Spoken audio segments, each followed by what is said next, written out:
Assalamualaikum warahmatullahi wabarakatuh. Alhamdulillah rabbil alamin wassalatu wassalamu ala nabiyina karim nabiyuna Muhammadin wa ala alihi wa sahbihi ajma'in. Amma ba'du, kaum muslimat, ibu-ibu, para akhwat yang semoga senantiasa dirahmati dan diberkahi oleh Allah Subhanahu wa taala, pada petang kali ini alhamdulillah bersyukur atas nikmat dan rahmat Allah Subhanahu wa taala yang telah memudahkan kita untuk bermajelis ilmu, mempelajari agama Allah Subhanahu wa taala. Kita mohon kepada Allah Subhanahu wa taala semoga ilmu yang kita dapatkan adalah ilmu yang bermanfaat, Amin. ilmu yang menambah keimanan dan ketakwaan kita sebagai Allah Azza wa Jalla, ilmu yang bisa menjadi bekal yang kita harapkan bisa mengantarkan kita kepada Allah Tabaraka wa taala dalam surganya. Allahumma amin ya rabbal alamin. Salawat berikan salam untuk Nabi kita yang mulia Nabi Muhammad sallallahu alaihi wasallam. Allahumma shalli ala Muhammadin wa alihi wa sahbihi wasallam. Ibu-ibu yang semoga dirahmati dan diberkahi Allah Azza wa Jalla, sebelum kita memulai kajian di petang kali ini, saya meminta satu persyaratan, yaitu tidak ada yang berbicara selama kajian berlangsung, karena di antara adab yang perlu di kepala mereka ada burung yang bertengger, ya, betul-betul fokus tidak bergerak, dan ini menunjukkan konsentrasi penuh mereka para sahabat Rasulullah Sallallahu Alaihi Wasallam.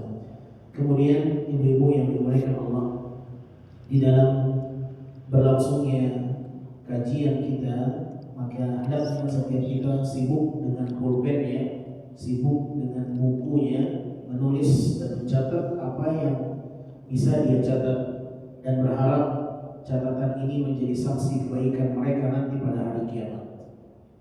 Ini terkadang dianggap remeh oleh sebahagian kita, menulis, mencatat dianggap sebagai satu hal yang tidak bermanfaat, apalagi di usia kita yang sudah mungkin ada yang tua, ya, menganggap buat apa lagi nulis, Ustaz. Tulisan kita juga tidak akan dibaca oleh orang lain, ya. Atau tidak mungkin juga kita mengulangi dan membacanya, kita hanya mendengar saja. Maka jawabannya tidak. Imam Syafi'i rahimahullah mengatakan bahwa qaid al-ilma bil kitabah, hendaknya setiap kita mengikat ilmu dengan tulisan.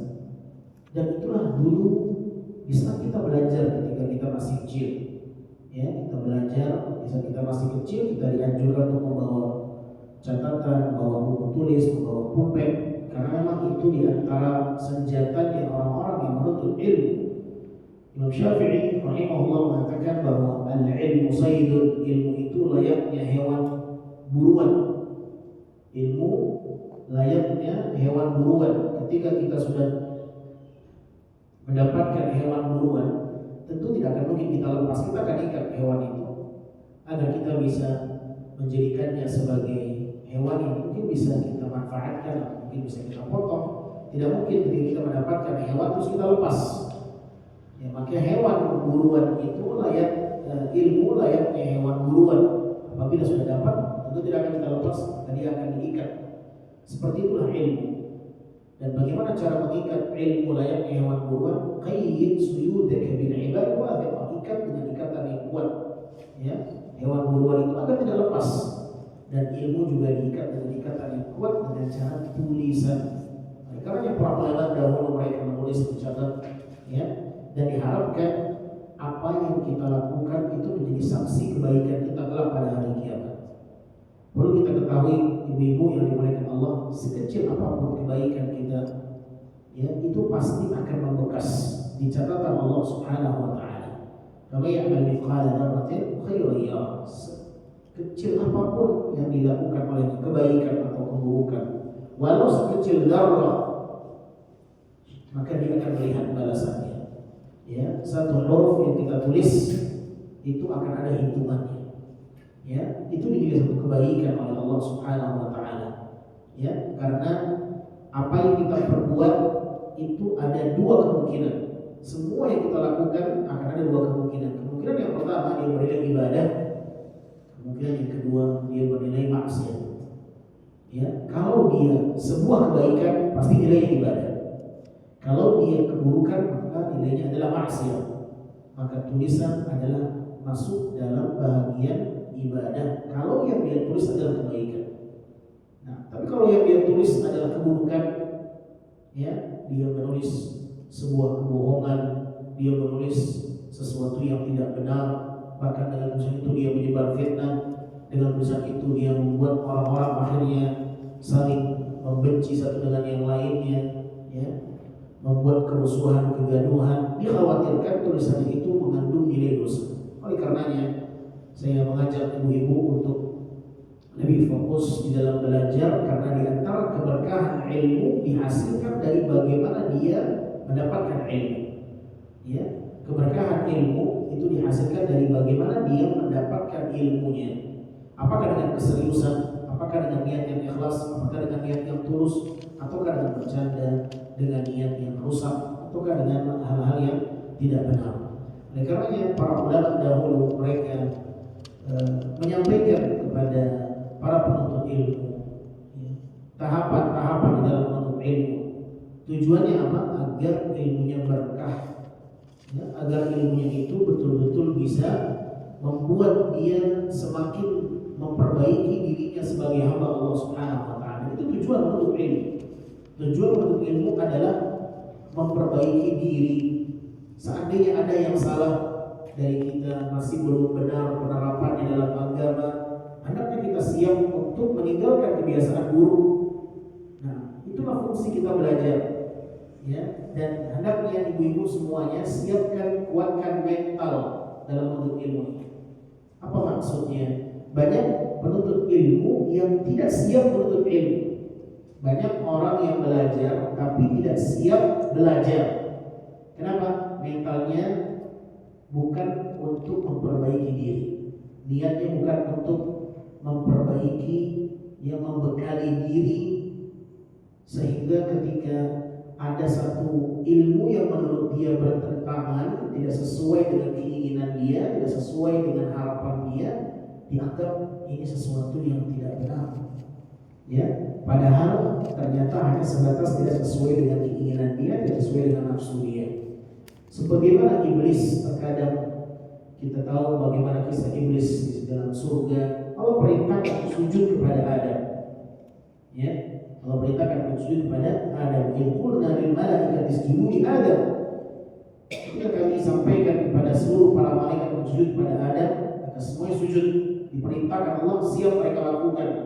Illa iblis, kecuali iblis tak mau diperintah. Ya, kenapa? Dia merasa dirinya lebih baik, lebih pantas dibandingkan Adam untuk diperlakukan sujud. Nah, ini mental iblis, tidak mau diperintah oleh Allah, tidak mau diperintah sujud oleh Allah. Maka ketika kita belajar, Allah dan Rasulnya memerintahkan, dia tidak mau. Ini bukan mental penuntut ilmu. Mental penuntut ilmu, kalau dia tahu ini perintah dari Allah, dia harus siap mengerjakan. Kalau datang perintah dari Rasulnya, dia harus siap mengerjakan. Ini mental penuntut ilmu. Dan mental inilah yang harus dimiliki oleh seseorang. Ya, kalau kita tidak siap dengan mental penuntut ilmu, maka yang akan hadir dalam diri kita, ini kenapa Ustaz? Segalanya salah, ini salah, itu salah, seakan-akan kita lakukan salah. Tidak, sebenarnya kita yang belum siap untuk menerima ketentuan itu. Karena yang terpenting di dalam menuntut ilmu, ibu-ibu yang dimuliakan Allah, adalah apa yang datang dari agama kita, Al-Quran dan hadis Nabi Sallallahu Alaihi Wasallam. Kalau sudah jelas Al-Quran berbicara seperti ini, hadis berbicara seperti ini, maka kita harus berlapang dada menerima ketentuan itu, walaupun mungkin kita belum siap. Ya, ini syarat bagaimana kita benar-benar menjadi seorang penuntut ilmu yang sejati.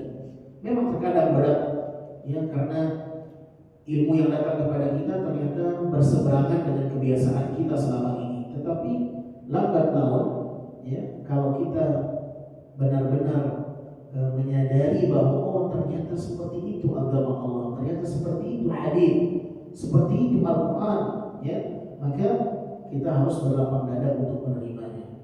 Ya, jangan kita menolak sesuatu yang sudah jelas datang dari Allah dan Rasulnya, karena itu diantara penghalang akhirnya kita tidak akan mendapatkan hidayah. Nah, hidayah itu adalah menerima nasihat, menerima kebenaran walaupun berat untuk dijalani di awal.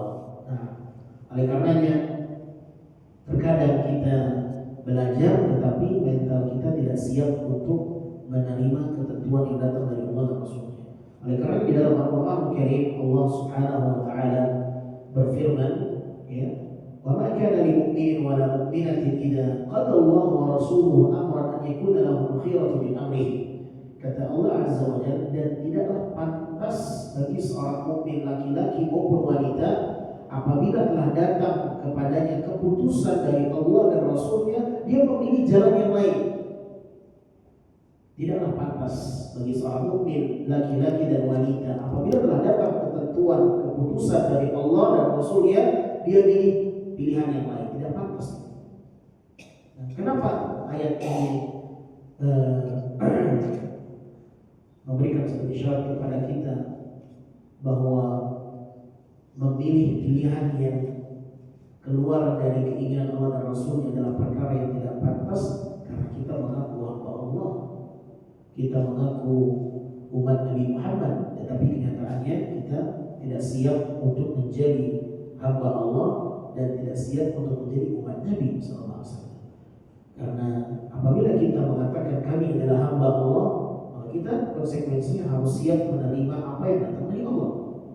Dan apabila kita benar-benar mengaku sebagai umat Nabi SAW, maka kita harus siap untuk menerima apa yang datang dari Nabi SAW. Sama seperti seorang anak yang mengaku, kau anak siapa? Oh, saya anaknya ibu ini, saya anaknya bapak ini. Ya, konsekuensinya apa? Dia harus siap ketika orang tuanya memerintahkan sesuatu kepadanya. Selama tidak melanggar, sang anak wajib taat dan patuh kepada orang tuanya. Tetapi ketika perintah orang tua bertentangan dengan agama, maka tidak wajib patuh kepada perintah orang tua. Contoh misalnya, ya, orang tua mengatakan kepada anaknya, jangan kau salat.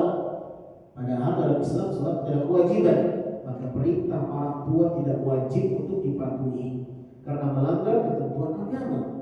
Oleh karenanya Abu Hurairah radhiyallahu taala anhu ketika masuk dalam Islam dan ibunya tak menghendaki itu terjadi karena ibunya belum masuk dalam agama Islam, anaknya lebih awal masuk dalam agama Islam. Abu Hurairah radhiyallahu taala sang perawi hadis, dikenal sebagai pribadi hadis yang sangat banyak dari Nabi sallallahu alaihi wasallam. Ketika Abu Hurairah masuk dalam agama Islam, sang ibu tak menghendaki itu terjadi. Ya, maka sang ibu memberikan satu ancaman, ya, kepada anaknya, kalau engkau tidak kembali ke agama sebelumnya, tak keluar dari agama yang datang dari Nabi Muhammad SAW, maka saya tidak akan makan dan tidak akan minum, kata ibunya Abu Hurairah radhiyallahu anhu. Ya, karena sang ibu mengetahui bagaimana sang anak ini sangat sayang kepada ibunya, sangat sayang kepada ibunya, sehingga maksud dan tujuan ibu mengatakan itu kepada anaknya adalah kalaulah benar sang anak mencintai ibunya, maka sang anak akan menjalankan keinginan ibunya. Namun ternyata tidak, karena Abu Hurairah paham bagaimana menjalankan konsekuensi agama dalam kehidupan ini. Untuk kita renungi bersama. Hadis ini berbicara tentang adanya sebagian orang yang dihalangi tidak boleh mendekat ke telaga Nabi Sallallahu Alaihi Wasallam. Di antara anugerah yang Allah berikan kepada Nabi Sallallahu Alaihi Wasallam pada hari kiamat nanti adalah telaga Al-Kautsar. Inna a'tainaka Al-Kautsar. Kami akan memberikan kepada Muhammad Al-Kautsar. Al-Kautsar ini adalah sebuah telaga yang kelak umat Nabi akan meminum air darinya. Dan siapapun yang minum air dari telaga ini, kata Nabi Sallallahu Alaihi Wasallam, lam yadma abad, dia tidak akan pernah merasakan haus selamanya setelah itu. Nah, dan silakan kita membaca tafsir dari surat Al-Kautsar. Inna a'tainaka Al-Kautsar. Baik.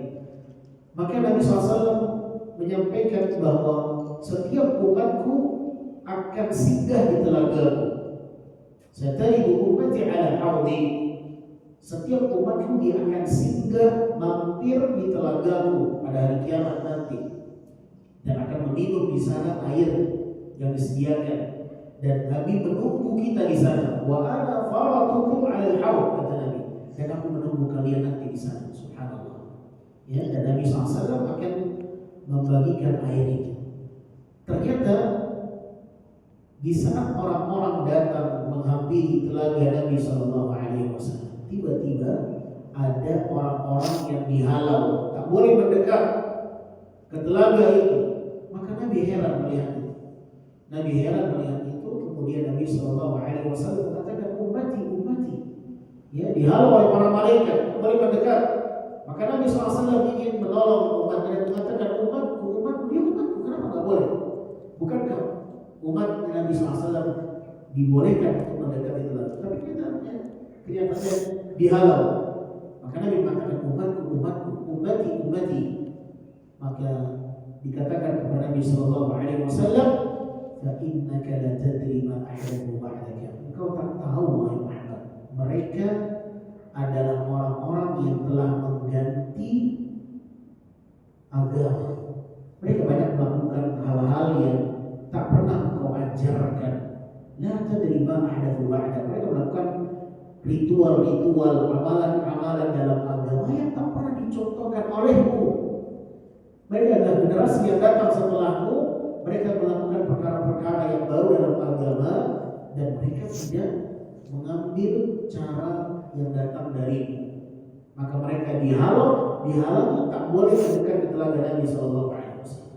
Inilah pentingnya seseorang harus berilmu sebelum beramal, sebelum berbuat dan berucap.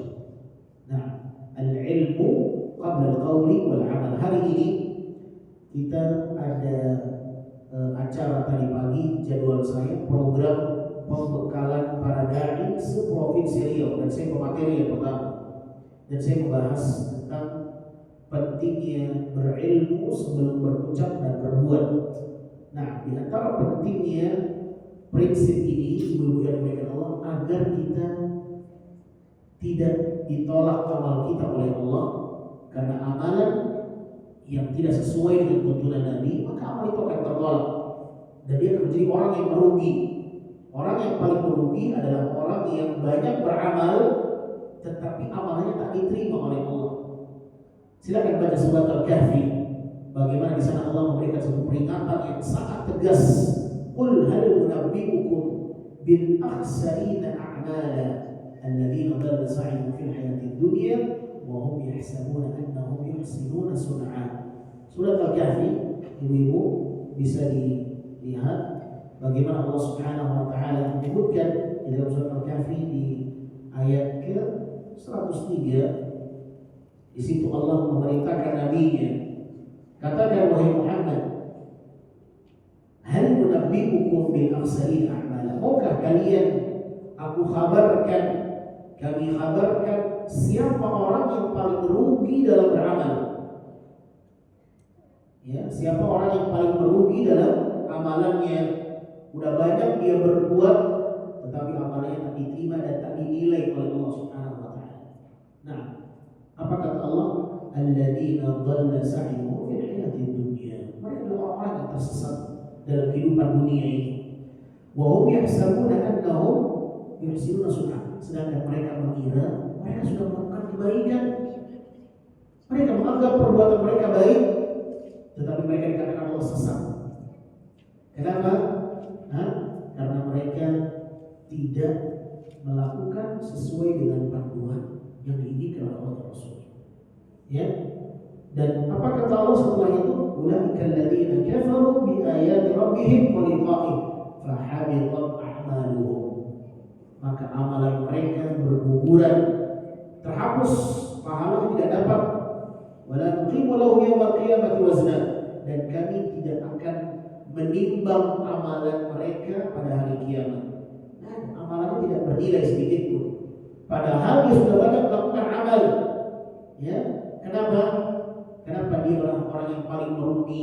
Karena dia sudah capek, sudah bersungguh-sungguh banyak amalan perbuatan yang dilakukan, tetapi Allah tidak menerima dan menilai sedikit pun amalannya. Ini adalah orang yang paling merugi dengan amalannya. Nah, kenapa? dia tidak melakukan sesuai dengan panduan dan contoh Nabi SAW. Makanya Nabi SAW mengatakan, "Man 'amila 'amalan laisa 'alaihi amruna fa huwa raddun." Barang siapa yang melakukan sebuah amalan dan dia tidak melakukan sesuai dengan ketentuan yang datang dari kami, maka amal itu tertolak, kata Nabi SAW.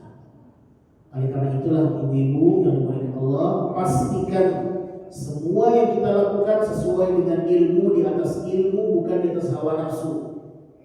Ya, kenapa kita melakukan seperti ini? Ini panduannya, ini hadirnya. Kenapa saya rukunya seperti ini? Kenapa saya sujudnya seperti ini? Kenapa salat saya seperti ini? Pastikan semua gerakan-gerakannya ada dalilnya, ada tuntunan dan panduannya, bukan hanya sebatas ikut-ikutan orang-orang melakukan seperti ini, ikut seperti itu. Contoh misalnya ibu-ibu yang mungkin ada di antara sebagian kita atau orang lain yang pernah kita lihat, kalau selesai dari sholat dan dia mengakhiri sholatnya dengan salam, itu tangannya ngikut. Ya, ada atau tidak? Nah, atau mungkin sebagian di antara yang melakukan itu. Pertanyaannya, itu benar atau tidak? Kita tidak akan mungkin bisa mengetahui ini benar atau tidak, kecuali kita harus menimbangnya sesuai dengan pandangan agama. Adakah panduan dalam agama? Ya, apakah itu dicontohkan Nabi SAW atau tidak? Dan upayakan, biasakan jangan mengatakan sesuatu kecuali di atas ilmu. Ya, karena setiap ucapan kita akan dicatat dan akan dihisab. Wa ma yalfidu min qawlin illa ladayhi raqibun atid. Tidak ada yang kita lafazkan dari ucapan ini melainkan di sana ada malaikat yang hadir di sisi kita dan dia selalu mengawasi kita dan dia mencatat semua yang kita ucapkan ini tercatat. Malaikat yang ada di sisi kita, ya, raqib yaitu malaikat yang mengawasi, atid malaikat yang hadir. Jadi raqib, atid itu bukan nama malaikat, tetapi itu sifat dari malaikat. Ya, malaikat itu raqib, raqib artinya mengawasi, atid hadir, malaikat yang hadir selalu di dekat kita, selalu mengawasi kita. Dia yang mencatat semua gerak-gerik kita. Subhanallah. Ya, makanya harus berhati-hati mengucapkan sesuatu ini. Karena kalau kita mengucapkan sesuatu tidak di atas ilmu, kita yang akan menyesal, karena ucapan kita akan ditimbang, dihisab, dan dia akan menjadi penentu apakah ini kebaikan atau keburukan masuknya. Oleh karenanya ibu-ibu yang dimuliakan Allah Subhanahu wa taala, pastikan apa yang kita lakukan ada ilmunya, sesuai dengan panduannya. Jangan semau kita mengatakan ini halal, semau kita mengatakan ini halal, padahal kita tidak tahu landasannya. Benarkah itu halal? Benarkah itu halal? Katakan saya tidak tahu, itu lebih selamat.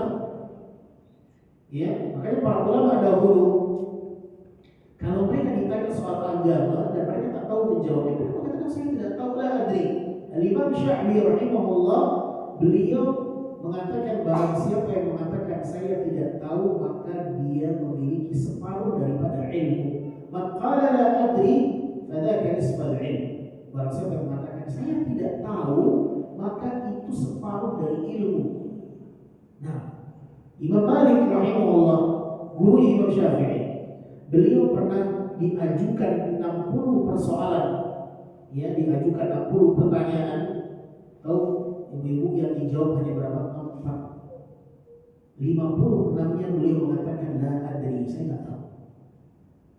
Dan para ulama tidak gengsi mengatakan saya tidak tahu, tidak merasa dirinya rendah dengan mengatakan itu. Dan justru itu membuat mereka selamat dari pertanggungjawaban di hari kiamat nanti. Nah, oleh karenanya latih diri kita ini untuk tidak masuk dalam perangkap syaitan. Ya, kalau tidak tahu kita tidak tahu. Ya, ketimbang nanti kita katakan tahu ternyata tidak benar, kita akan dihisab oleh Allah. Perkara boleh. Artinya apa? Manusia itu masuk dalam nafsu. Dan itu sifat iblis. Hati-hati ibu. Bisikan iblis membuat kita tidak mau dilarang oleh Allah Azza wa Jalla. Ya, karena manusia ini tidak boleh. Itu bisikan syaitan, bisikan iblis. Iblis yang berbicara kepada Adam. Kau tahu kenapa kau dilarang makan buah ini? Karena engkau selevel dengan malaikat, dan Allah tidak ingin engkau kekal di surga. Maka kau harus makan, kalau kau ingin kekal kau harus makan pohon ini. Maka bisikan itulah yang mempengaruhi dalam diri Adam. Akhirnya Adam ikut menuruti keinginan iblis. Akhirnya apa yang terjadi? Justru Adam pun harus keluar dari surga.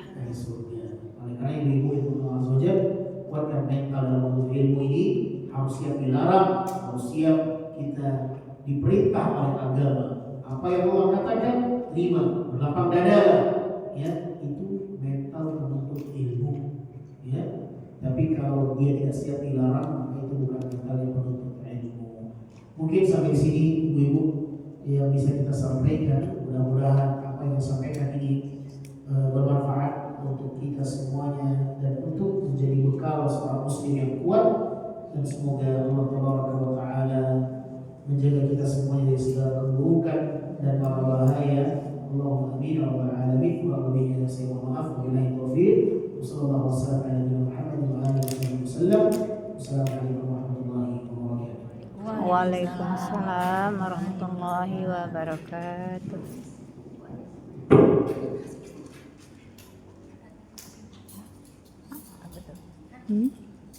Tah? Mana dia? Mana letak?